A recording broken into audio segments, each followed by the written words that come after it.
everyone, welcome back to another video. Well, as you can see on the screen, today we'll be doing a question, right? So today's topic will be mostly centered around limiting reagents and finding the percent yield.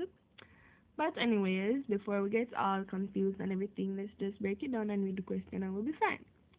So the question says, nitrobenzene, which is C6H5NO2, is used in small quantities as a flavoring agent or in perfumes, but can be toxic in large amounts. It is produced by reaction of benzene, that's C6H6, with nitric acid. The first question said to write and show how you balance the equation for this reaction. The second question says to identify the limiting reagents and the theoretical mass of the nitrobenzene produced in the reaction of 27.5 grams of nitric acid with 75 grams of benzene, and we're supposed to show all steps. And the third question said to calculate the percent yield if 48.2 grams of nitrobenzene is obtained from the reaction. Right. So, let's get started. So first we want to balance the equation. Looking back at the question, it said that nitrobenzene will be produced by the reaction of benzene with nitric acid. Right. So, getting our pen, we will say that benzene, right, which is C6H6, is supposed to react with nitric acid, which we know is HNO3, and in some reaction it is supposed to produce C6H5NO2. Okay, so to balance this reaction now, first thing that we will want to do is to be able to say, well, when you're balancing a reaction, you have to make sure that each atom in the reaction, the number of moles or the amount of each atom in the reaction is balanced, which means that the amount that is on the right hand side is equal to the amount on the left hand side. So doing this, we will say that, okay, for carbon on the left hand side, which is over here, has 6. Hydrogen has 7. Nitrogen has 1. And oxygen has 3. And for our right hand side, which is right here, we will say that carbon has 6. Hydrogen has 5. Nitrogen has 1 and oxygen has 2. However, looking back at our reaction, we know that it's off because whenever we are reacting benzene with nitric acid, there is something that has to be used in the reaction, and this will be concentrated H2SO4, sulfuric acid. So, taking this into consideration, when we react it, not only will we have nitrobenzene as an answer, but we will also have water. Using this now, we can go back to balancing the reaction.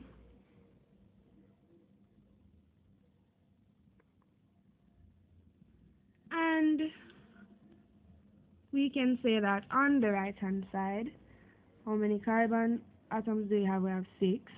Hydrogen, there is 5 and 2, that's 7. Nitrogen, that's 1. And oxygen, 2 and 1, that's 3. Looking on our left hand side compared to our right hand side, we have 6 carbon on our left and 6 on our right. 7 hydrogen on our left and 7 on our right. 1 nitrogen on our left and 1 nitrogen on our right, and 3 oxygen on our left as well as 3 oxygen on our right. Therefore, we can say that this equation is balanced. So, Just to write it properly, I will erase my screen.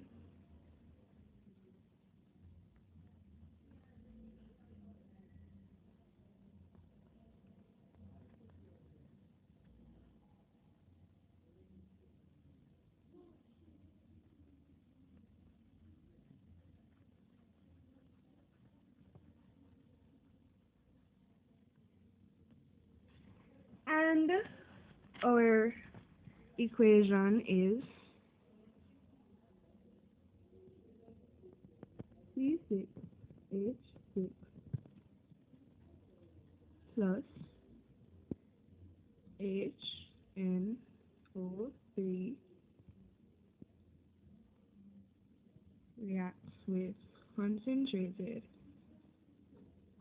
H2SO4 to give C6H5 and O2 plus H2O. And let's not forget to write our states.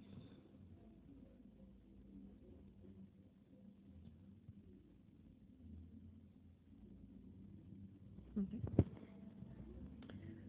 So that was question 1A.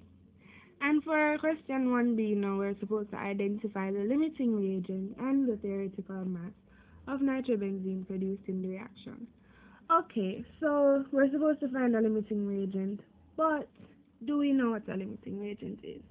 Well, a limiting reagent is the reactant that will be completely used up in the reaction. Let's go to slide 3. As you can see on the screen, we have 4 pieces of cheese and 2 slices of bread.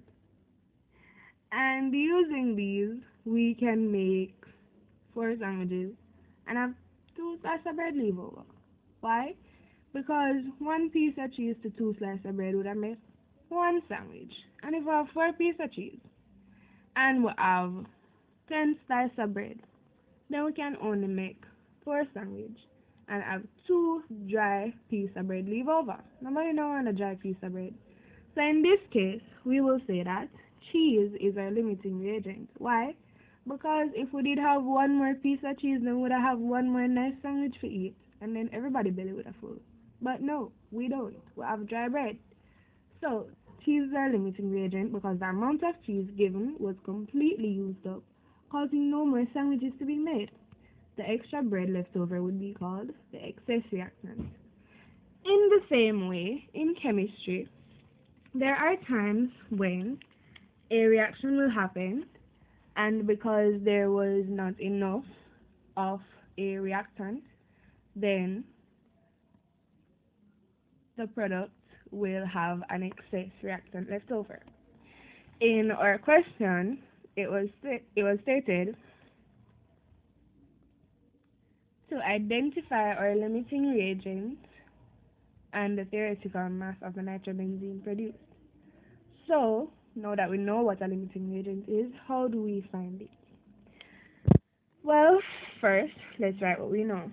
In our question, it told us that we have 27.5 grams of nitric acid and 75 grams of benzene. So let's write that down.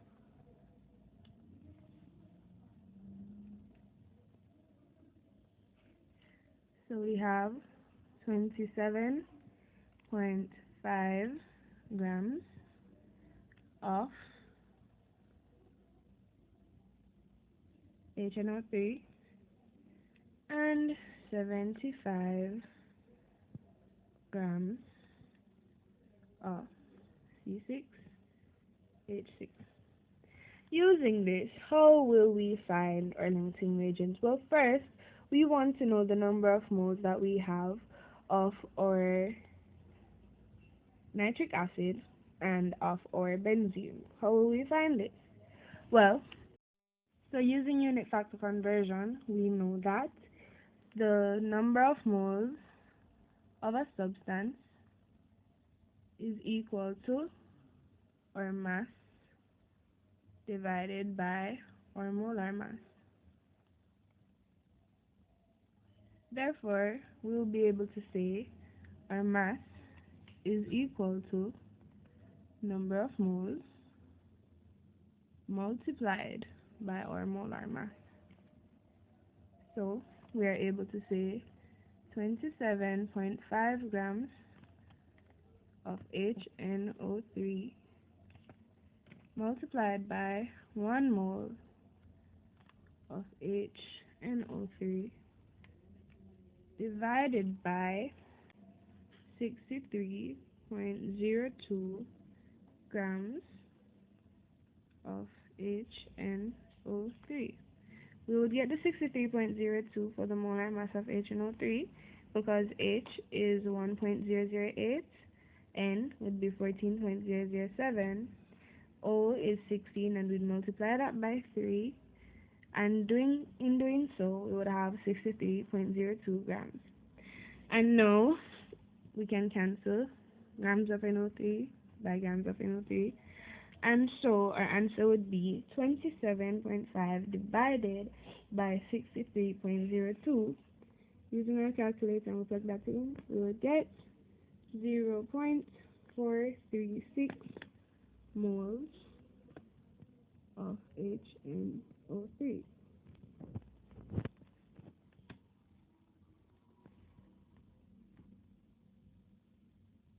We can also find our moles of C6H6.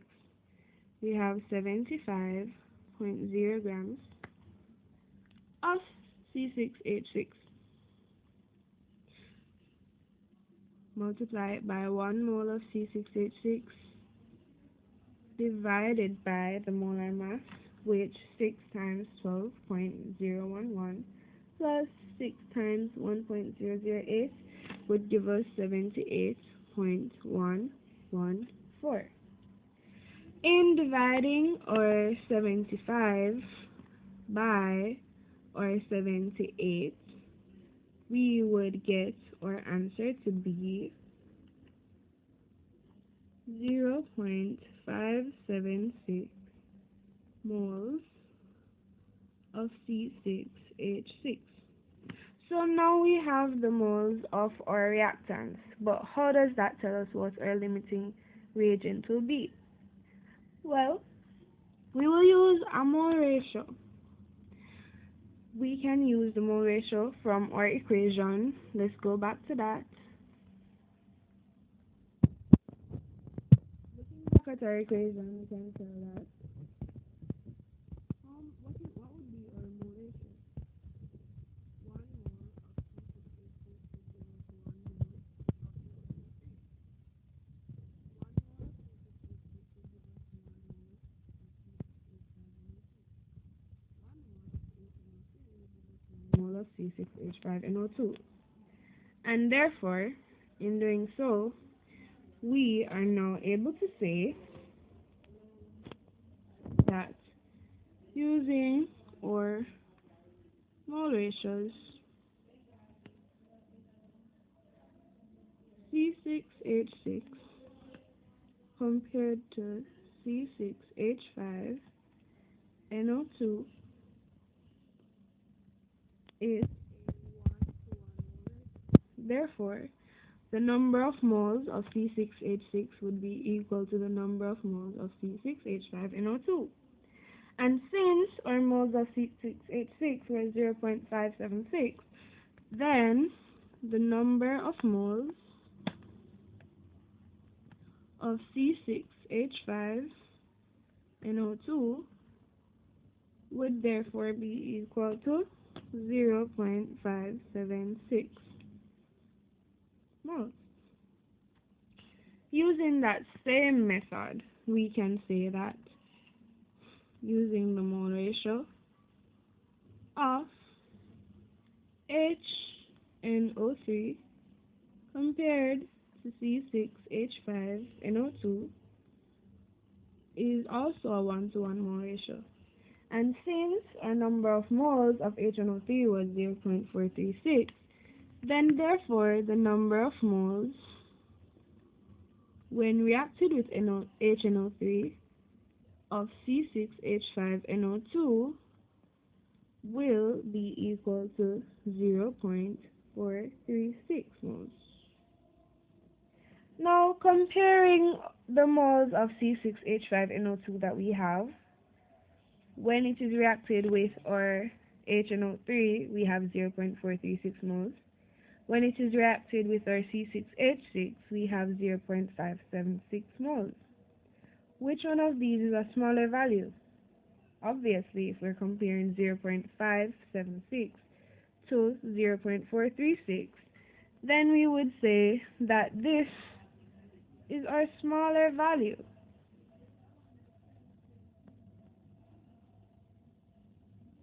And since it's our smaller value, then we are able to say that this is our limiting reagent.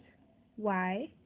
Because just like in our situation with our cheese bread, the smaller number of reactants, the reactant with the smaller amount would be our limiting reagent because that is preventing our equation from continuing. Just like in our HNO3, the HNO3 is the reactant with a smaller amount. So this would be limiting us from getting any more reaction than we already have.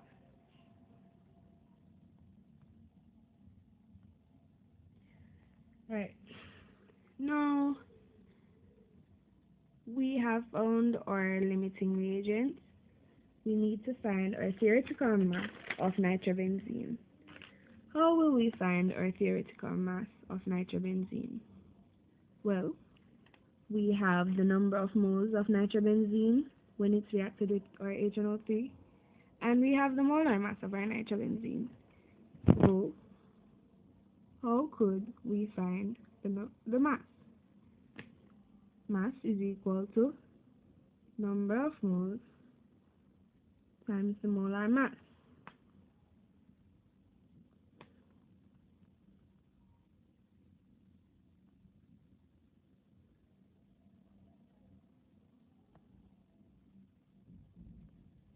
And since we know that the number of moles is 0.436 and our molar mass, when we have 6 times 12.011 for our carbon, 5 times 1.008 for our hydrogen, 14.007 for our nitrogen, and 2 times 16 for our oxygen, we will get 123.1. Of course, we have to use our significant figure rule, and our significant figures that we would be working with is 4. And so, to find our mass, you would say 0.436 moles times 123 grams per mole. What would we get? 53.7 grams of nitrobenzene.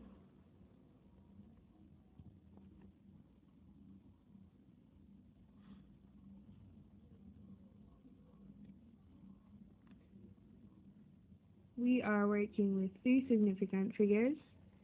As you can see above, this here has 4, this here has 3. Using a significant figure rule, we have to use the one with less significant figures, and therefore our answer has 3 significant figures. And now we can move on to our final question. And it says,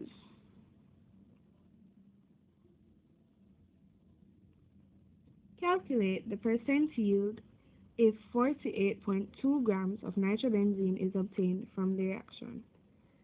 So if 48.2 grams is obtained from a reaction, then that means that 48.2 grams is our actual mass.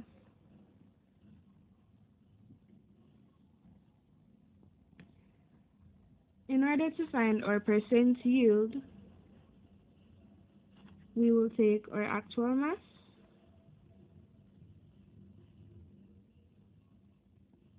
and divide it by our theoretical mass. Theoretical mass. And then we will take this and multiply it by 100.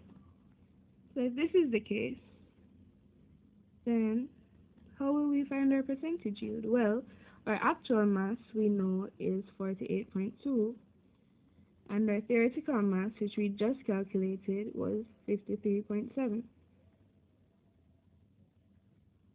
So let's plug it in.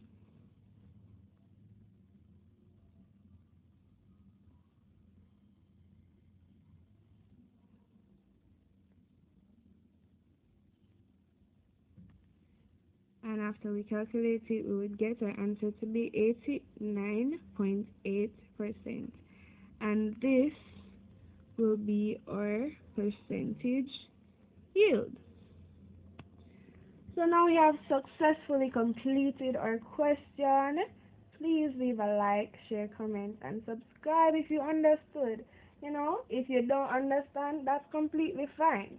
You can always do it again. And it's better to fail now than fail in a test. So let's get these good grades, everyone. Have a wonderful evening, and it's always nice to learn chemistry. Thank you.